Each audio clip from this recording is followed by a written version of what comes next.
Hey, Basement Collective, thank you for watching the second mission for Battle for Dovar Prime. And Davis, fill us in what happened. Alright, so in the last game of Dovar Prime, things didn't go too well for the Imperium. They went back to Dovar Prime, and they're trying to get everything organized. There's Commissioner Yell that said, hey, I don't agree with what you're doing, I'm going to stop you somehow. Meanwhile, though, you're like, alright, well, we got to get all the help we can get. So you, the viewer, had three options of what to do. You could either investigate a cult that was growing on Dovar Prime. You could try to get the support of the Adeptus Mechanicus by going to Necron World, or you could recruit the Imperial Knights of House Hyperion by going to fight the Orcs. Anytime the Orcs are involved, people like to vote for Orcs. So, Knights versus Orcs is what's going to be going on today. We did say it was a 2,000 point game. Unfortunately, yours truly did forget to bring a whole squad of boys. So it's a 1,900 point game. Very close. So it's going to be a headhunt game. We're going to be having our warlords trying to accomplish a few different mission objectives, but the primary one is have our warlords kill each other, or preferably I will kill Kevin. I'll be killing Kevin's warlord today, and hopefully not the other way around. Yes, so we did switch players. It's Kevin playing today. So basically the Space Wolves sent a small detachment to, what planet are we on right now, Davis? We are on a planet that I have to come up with a name for. Well, we sent the small detachment of Space Wolves, and then we have a drop pod with 10 Grey Hunters with 2 Meltas. We have a DACA Predator with the autocannon and the 2 heavy bolters. A Vindicator with no Storm Shield or Storm Bolter, just the cannon. Another 10 squad of Grey Hunters with Flamers in a drop pod. And then there's a Rune Priest, which I will grab right now. What's a good looking Rune Priest? This guy looks like a good Rune Priest. This will be my Rune Priest.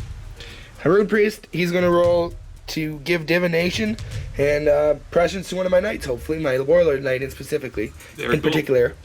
Other than that, they arrived on the planet and they found these 3 knights from House Hyperion in the thick of the battle, so they joined them. First of all, we have the Magus Titanicus, or a mage knight. Doesn't really have any special rules. It's a knight paladin with the battle cannon, and this thing on top is actually a missile launcher. Cool. Then we have the Lancer, and just as you see him, the lance and the shield.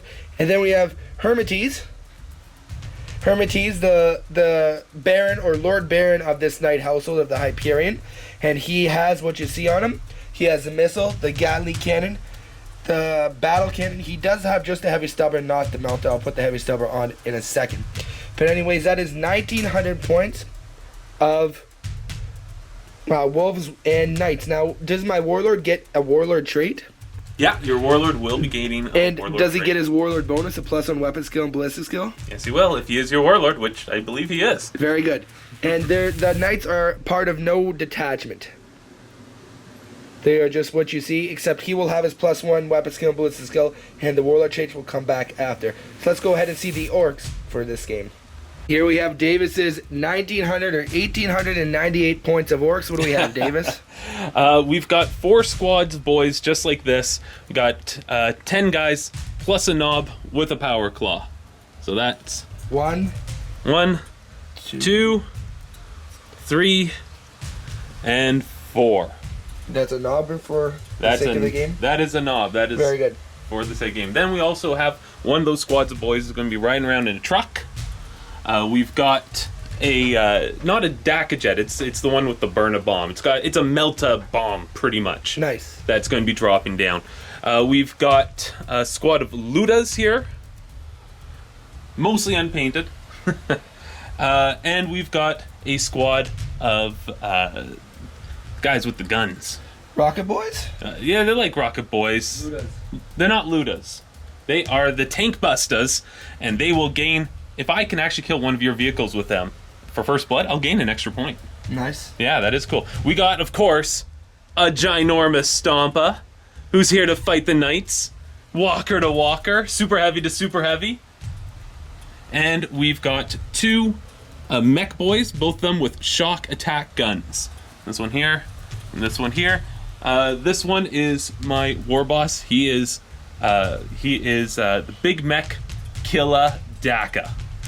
So that is 1,898 points of orcs. And well, this is a table. It's the terrain is done by Greenleaf Terrain.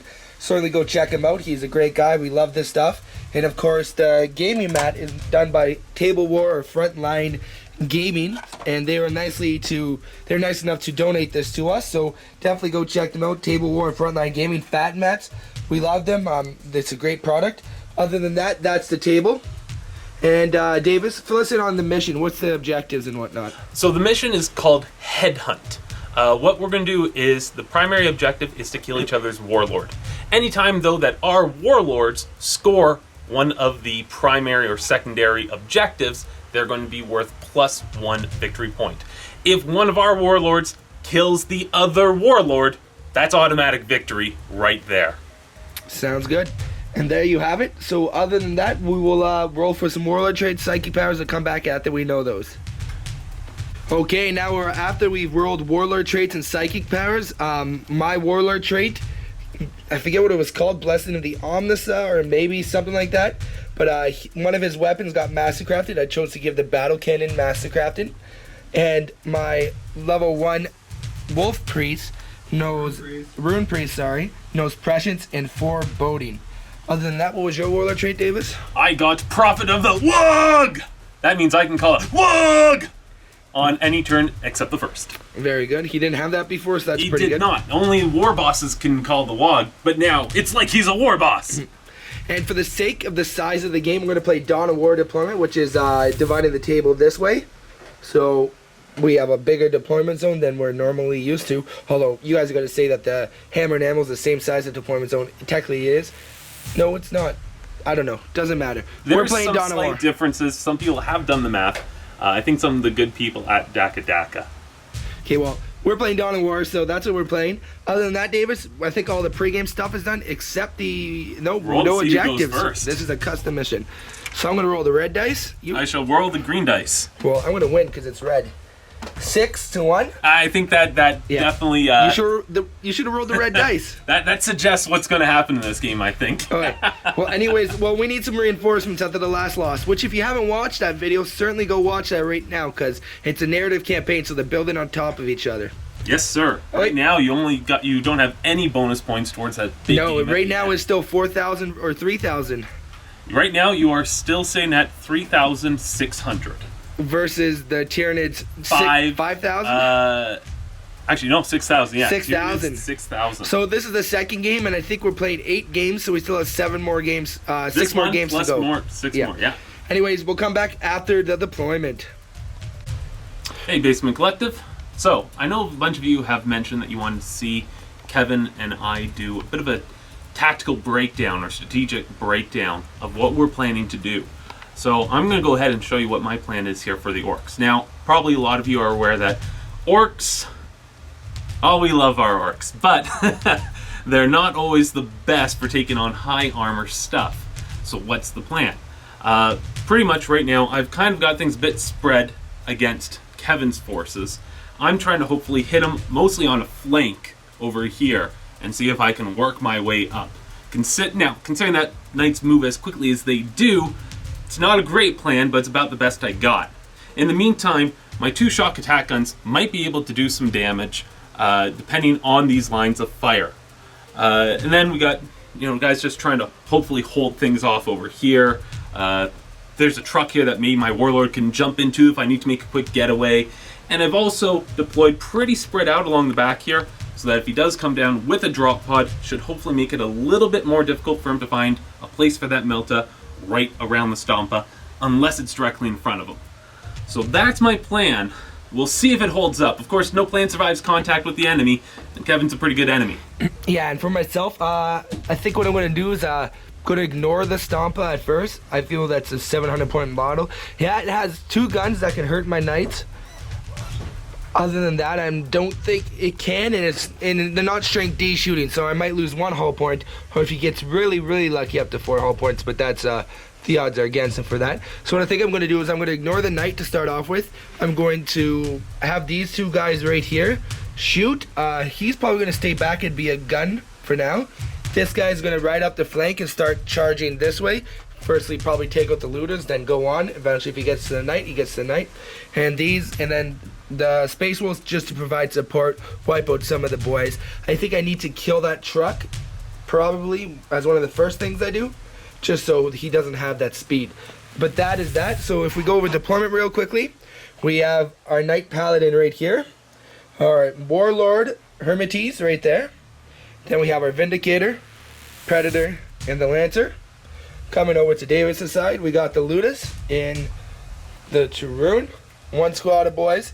Another squad of boys with the truck. His Warlord, what is that? Shock attack gun? That's correct. Kilodaka. Another shock attack gun guy, not in his squad, I take it? He is with these boys as well. Oh, he is part of this squad? Is he with that squad as well? He is with these boys, okay. Yeah. Another squad of boys right there. Another squad of boys right there. And we have the Stompa with the tank busters inside. Yes. And then a DACA jet in reserves. Blitzabomber, sorry. Other than that, let's get Davis to roll to try and seize the initiative. Oh, this would be so sweet. It would. 3. A 3, so if we... There we go. So it's my first turn. We don't have any objectives other than to kill each other. We're not playing a Maelstrom game. So we will come back at the end of Knight and Space Wolves' first turn. And we're at the end of Space Wolves and Knight's turn 1. This guy, all he did is he moved. He only was able to roll 6 inches, and then he flank speed up 14 inches, so he's right there. Going to hit up the flank. This Predator moved back and shot, killed one Luda. This guy, the MVP, shoots. Let's see if we can get this on camera. Alright, so you can see there is a crack, and you're going to see Davis's eye. That's where his Warlord was, right there. So he shot the 3-shot missiles, and he had twin-linked, because Prescience was casted on him successfully. Well, he had real to hits, not twin-linked. But, yeah. Anyways, he got 3 hits, did 2 wounds. Was it 2 or 2 wounds? Davis then rolls his liquid syrup, rolls a 1, fails his cover save, so the Warlord dies. We're not going to end the game there with the first shot in the game, just because... Well, we were going to say that it's in challenge. Yeah, so it had to be in a challenge. For killing each other. Still, it still gained him an extra victory point, because he did kill an HQ with his Yep. guy, so plus an extra point for Slay the Warlord. First blood. I got 6 points that time. 6 points. Yeah. That's lots of points. Okay, so we'll explain. So he got 2 points, because if your Warlord claims something, he gets an extra point. Yeah. So he got 2 points for killing your Warlord. That's right. 2 points for killing an HQ. Yep. And 2 points for first blood. Mm-hmm. And then he's going to get 2 points later in the game. You'll see why. Anyway, so that shot, he shot, and then I think I killed one more orc. No, he made his cover save with that, the other shot. His heavy stubber shot into that squad over there, killing 1 or 2 of them. His Gatling cannon killed 8 Ludas. 8 Ludas. And his battle cannon shot at the squad over there. Now his Warlord was right in there. Saw him. I think I got 6 hits or something. Yeah, and again, I failed 2 lookout sir saves, and again, splat. So I have a new plan. If I die this way quickly enough, he won't charge me. You gotta think like that. Yeah. Other than that, this guy shot, killed some in that squad over there, and that's about it. He killed 1 Luda too. So Davis has 1 Luda left. Squad of boys is pretty much eaten up. Famously, neither squad broke. Neither squad broke. Yep. For orcs, that's a victory. So we're counting this guy as Slay the Warlord and first blood. So that's 4 points. And the headhunter rule that we've also used, which is if you kill an HQ or a Lord of War, you score a point. Again, his Warlord did it, so that's an extra point on that. So that's 6 points so far. 6 points, and it'll be in my drop pod. Obviously, my Flamer guys came in and didn't really do much. I think they killed 4 boys in that squad. Yeah, they didn't actually do a whole lot. Anyways, we're going to come back for Davis's turn 1. And we're at the end of Orcs turn 1. What happened, Davis? Well, Orcs tried to reposition a little bit. Maybe they came over here. Hopefully will be just like a momentary pit stop, really, for the night. So will that Luda there. He'll just keep holding him up a little bit at a time. Orcs came out over here. They positioned themselves in such a way that his Flamer guys couldn't see him for the Overwatch. So they just charged in there, losing 1 to the Overwatch. They lost combat. by 2. But here we go. Not here we go. Mob rule kept them in. They only lost 1 boy to the mob rule. Other guys are moving here towards the truck, maybe to get in and go somewhere else. These boys back here just keep them behind the Orc God. And the Orc God did shoot a bunch of stuff to more or less little effect. Did destroy, though, the big gun off of the Vindicator. So it's now just a expensive brick piece that's going to move around the terrain. Yep. And destroyed the DACA Predator that was at the back. Just exploded it. Otherwise, the Knights are completely unharmed, which is going to make things difficult. But you never know in the game of Warhammer how things are going to turn out. So my turn, I have my drop pod coming in. Does it come in? Oh, yes, it does. So we'll come back at the end of Knights at this point, turn 2. And we're at the end of the Knights, turn 2. This guy just shimmied over to get a better line of sight. This guy moved up and to get a better line of sight. This guy moved, charged those 2, and that was his job. He did a good job. Yeah, other than that, with shooting and everything, all my shooting, these Malthus took 2 wounds off of him only. These guys, all my night shooting killed the truck. Killed about, the truck and the 8 boys. 7 boys. 7 boys. And then over here, combat is still going on. I killed 3 of his guys. He killed 2 of my guys. Other than that is the end of Space Wolf and Night, turn 2. Do you want to roll for your DACA jet now? I just want to say, Auric leadership holds! Yeah, they made a leadership test. So let's see if that Blitzabomber comes in. No, Negative. It does not. But that's what's going. It's going to be a real surprise when it comes in. Now. Yes. Now no one's expecting it. Yeah. We'll come back at the end of turn 2 for Orcs. Sec.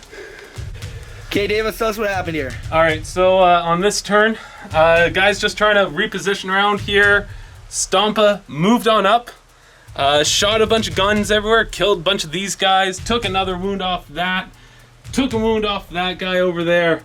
And things are starting to look good. This guy charged in against the Knights. Made a 10-inch charge. Made a 10-inch charge with a roll of 11. I only did 3 wounds to it. Yeah. Yeah. Only did 3 hull points in his close contacts against the Stompa. And then the Stompa just went crunch. But unfortunately, the magical energies. So he killed him. Yeah. The magical energies stored within that Oculus device Strength D. caused a massive titanic explosion. And here's the roll of what happened on the Strength D. The strength got a 6 with only 4 hull points left. This thing can't survive. Although technically speaking, for those are interested, it took 10 hull points. So it couldn't have survived at all. So it's dead. The guys inside. It exploded as well, and that explosion went this way and The killed guys nothing. inside will take Strength D as well. So with that many guys dead, Stompa dead, everything else dead, I'm willing to concede it. That was a good game. Awkward left-hand handshake. I'm getting better at them though. Yeah, we are.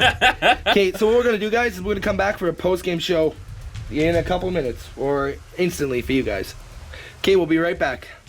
Hey, Basement Collective, thank you for watching what would be the second mission of Battle for Dovar Prime. So if you've got this far, hopefully you've watched mission number 1 and then 2 fluff segments. Tavis, what do you think there? How did that go? I think that was a great game.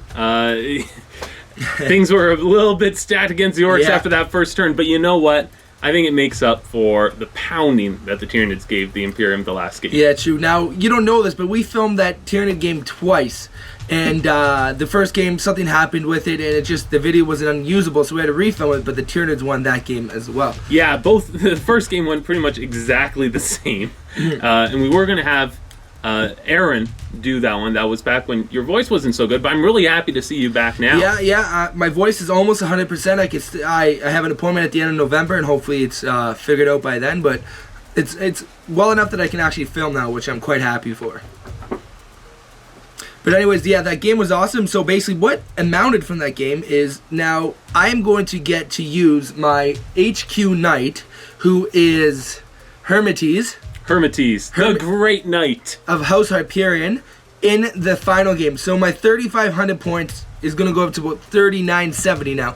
Not only that, but he's also going to be a Lord Baron in the final game. So even if he's not my army's HQ, he's still going to get the +1/2 weapon skill, ballistic skill, be a character, and have the option to take knightly heirlooms if I wanted to. I wonder if Hermites will affect the future of the fluff in any way. Well, we'll have to find out. That's your department. But anyways, yeah, so that was a great game. So the Knights did win. Davis ended up folding, which is understandable after his Stompa died to my Knight explosion. Now, if you go a while back, there was a game where it was a 3,500 point game of me versus Orcs, and you'll see the exact same thing happen. Last time he charged my Lancer died to him, and then the explosion killed that Stomp again. So that's 2 times in a row a Stomp has died to a Knight explosion. Yeah, those explosions are they're pretty lethal. Yeah. So, I mean, other than that, that's all for this game, guys. Now, I do want to let you know about something. Now, this video is going to be going up next Wednesday, and shortly after that, our channel and Spiky Bits have started, the Long War have started a kind of cross-channel promotion. I'm not going to say too much about that because all the details aren't hammered out, but just, expect some videos about Spiky Bits on our channel and some of Spiky Bits our stuff on Spiky Bits channel, and eventually we will be producing content for the Long War exclusively, not even on our channel, but for the Long War eventually. But that's down the line. Other than that, we do have GameMat.eu has sent us some gaming mats for reviews. So we have stuff from Puppet Wars, I think it's called. Lots of other stuff are sending us review material. So we're going to be having some unboxing videos coming up. And finally, one last announcement. Not really much of an announcement. We're about 1,800 likes right now. Once our collaboration with Spiky Bits starts going up, I'm sure our subscribers are gonna skyrocket. So if you haven't already, go a couple videos back. I think it was Collective Consultation number 7, and enter the Knight giveaway because we're giving away a Knight Warden. So all you have to do is go to the video. It tells you what to comment, tells you what to like, and what to do. Really easy. Enter that. We'll choose a winner at random, we'll record the drawing, and we'll send the Knight Warden out new in box 2. But other than that, do you have anything else left to say about the game, Davis? No, I think that's great. A lot of people will say that the Orcs aren't strong. I think I said myself at the very start of the game. But you know what? Never let that stop you from playing a game. Sometimes people online, they're talking about, this army's broken, that army can't win. You know what? Even if it were true, that shouldn't stop you from having fun. Especially, Warhammer is a fun game for me. So whether I win or lose, I normally have fun. And I'm sure Davis could say the same thing. Also, one other thing, and I know all these announcements, Davis and Aaron, the Lively Boys that we've seen, they're putting on a ITC tournament here in Northern Ontario, up in Sudbury, November 28th. That's correct. The Beer and Pretzels Open.